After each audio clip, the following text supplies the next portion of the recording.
مطمئنم چهره معروف و لاکچری خانواده کارداشیان رو روزی هزاران بار توی تمام پلتفرم‌های فضای مجازی می‌بینید. اما این چهره‌ای که به عموم نشون میدن کاملاً با زندگی عجیب شخصیشون متفاوته. سال‌هاست که خانواده کارداشیان دراماها و تئوری‌های عجیب زیادی رو همراه با شهرتشون به دنبال دارن. اما یک تئوری که سال‌هاست مطرح میشه و تا امروز تکذیب نشده، تئوری طلسم خانواده کارداشیانه. ولی کارداشیان ها اصلا چرا و از کجا معروف شدن؟ سلام دوستان، به چنل تئوترنس خوش اومدین. توی این ویدیو قرار تئوری جذاب طلسم خانواده کارداشیان ها رو با همدیگه بررسی کنیم. لایک و سابسکرایب یادتون نره. کیم کارداشیان اصلا چهره معروفی نبود، اما اون دوران به شدت دنبال شناخته شدن بود. پس تو سال 2006 شروع کرد به کار کردن به عنوان استایلیست برای ستاره محبوب پاریس هیلتون. مدتی نمیگذره که کیم شروع میکنه به نزدیکتر شدن به پاریس هیلتون و در آخر باهاش دوست میشه و پاریس کیم رو به عنوان دستیارش انتخاب میکنه. کیم به خاطر دیده شدن با پاریس هیلتون کم کم داشت شناخته میشد، اما مردم زیاد توجه خاصی روش نداشتن. کارداشیان ها تصمیم میگیرن با همین شهرت کوچیکشون یه سریال از زندگی روزمره خودشون بسازن تا معروفتر و پولدارتر بشن. اما یه اتفاق برای دیده شدن این سریال نیاز داشتن و طولی نمیکشه که اون اتفاق رو پیدا میکنن. کریس جنر از شهرت کوچیک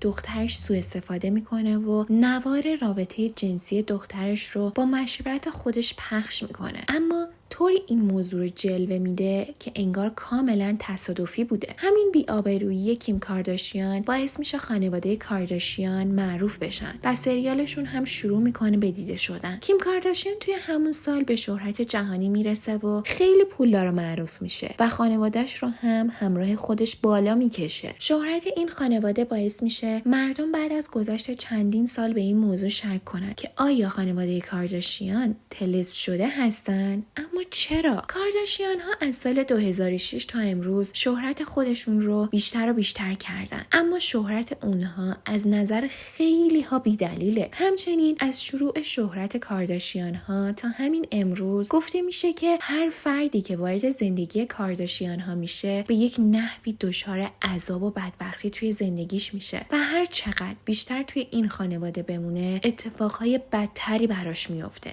اما چرا؟ این داستان برمیگرده به بیشتر از یک قرن پیش. گفته میشه جد کارداشیان ها زنی بوده با موهای بلند مشکی که هیچ وقت از ظاهر خودش راضی نبوده و یک روز تصمیم میگیره در ازای یک طلسم ابدی روی خانواده‌اش زیبایی و شهرت به دست بیاره و این طلسم طوری بوده که هر فردی که زیاد به خودش و خانواده‌اش نزدیک بشه عواقب بدی در انتظارشه. این صرفاً یه داستانه و منطقاً دلیلی نداره کسی باورش کنه، درسته؟ اما دلیلی که مردم شروع کردن به باور کردن این داستان به خاطر اینه که دقیقاً همین طلسم از شروع شهرت کیم کارداشیان داره اتفاق میفته. بیاید از معروف‌ترین فردی که با خانواده کارداشیان وصلت کرد شروع کنیم، یعنی کانیه وست. کانیه وست تو سال 2012 داخل اوج موفقیت و شهرت خودش با کیم کارداشیان آشنا میشه و شروع به قرار گذاشتن میکنه. بعد 2 سال بعد با کیم کارداشیان ازدواج میکنه. بعد از این ازدواج زندگی کانیه کم کم شروع میکنه به عجیب تر شدن. کانیه شروع میکنه به حرفای عجیب زدن و کارهای عجیب کردن، در حدی که توی سال 2016 مجبور میشن توی یک بیمارستان روانی بستریش کنن تا حالش بهتر بشه. با گذشت زمان موقعیت اجتماعی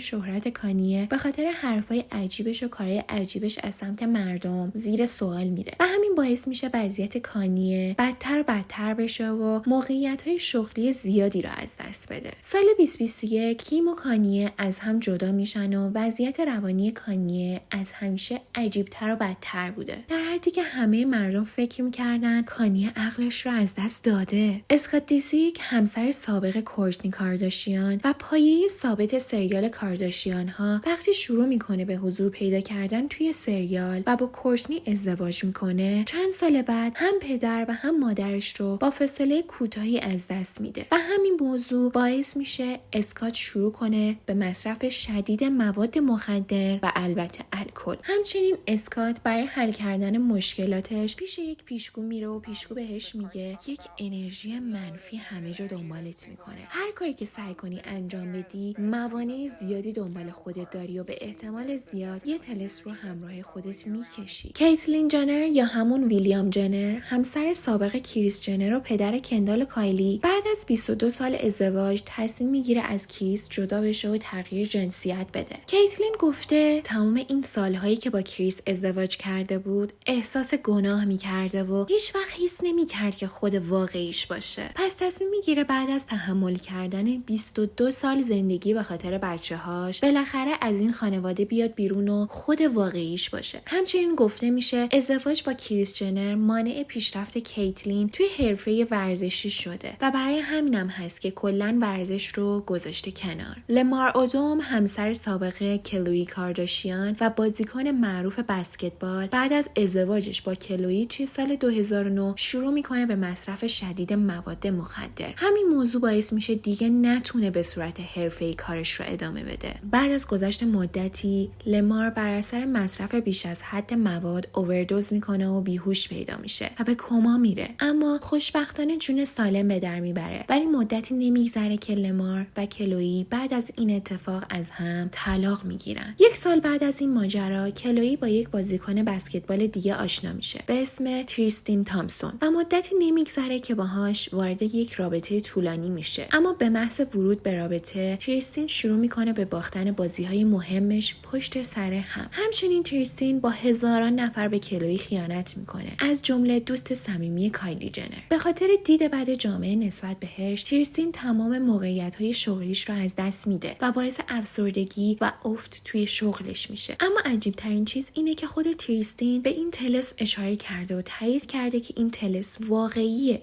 همچنین بلک چاینا، دوست دختر طولانی مدت رابرت کارداشیان که برادرشون میشه، ازش به دلیل سوء استفاده جنسی و روانی شکایت کرده و بر علیهش از دادگاه دستور منع تعقیب گرفته. کریس هامفریز، همسر سابق کیم کارداشیان، به خاطر ازدواج کوتاه مدتش که فقط 2 ماه طول کشید منفور شد و موقعیت شغلیش به شدت افت کرد. رجی بوش، بازیکن فوتبال معروف، بعد از قرار گذاشتن با کیم کارداشیان حرفه ورزشش با خاک یکسان شد. تایگا بعد از قرار گذاشتن با کایلی جنر درگیر موج نفرت مردم به خاطر خیانت شد و همچنین درگیر مسائل قضایی خیلی زیادی شد که تقریبا نابودش کردن. ری جی، دوست پسر سابق کیم کارداشیان و کسی که باهاش اون نوار رابطه جنسی رو ضبط کرده بوده، زندگیش و شغلش به خاطر اون نوار نابود میشه و تا آخر عمرش همه دید بدی نسبت بهش پیدا میکنن. لیست قربانی‌های این طلسم عجیب طولانی تر از چیزیه که فکرشو میکنی و همینجا تموم نمیشه. تقریبا تمام افرادی که با کارداشیان ها رابطه صمیمی برقرار کردن یه بلایی سرشون اومده، ولی فکر کنم خودتون متوجه یک روتین شده باشید در مورد کسایی که به کارداشیان ها زیاد نزدیک میشن. نظر شما درباره این طلسم چیه؟ به نظرتون واقعیه یا نه؟ مرسی که تا اینجای ویدیو همراهمون بودین. ویدیوهای جذاب دیگمون رو از دست ندین. تا ویدیوی بعد.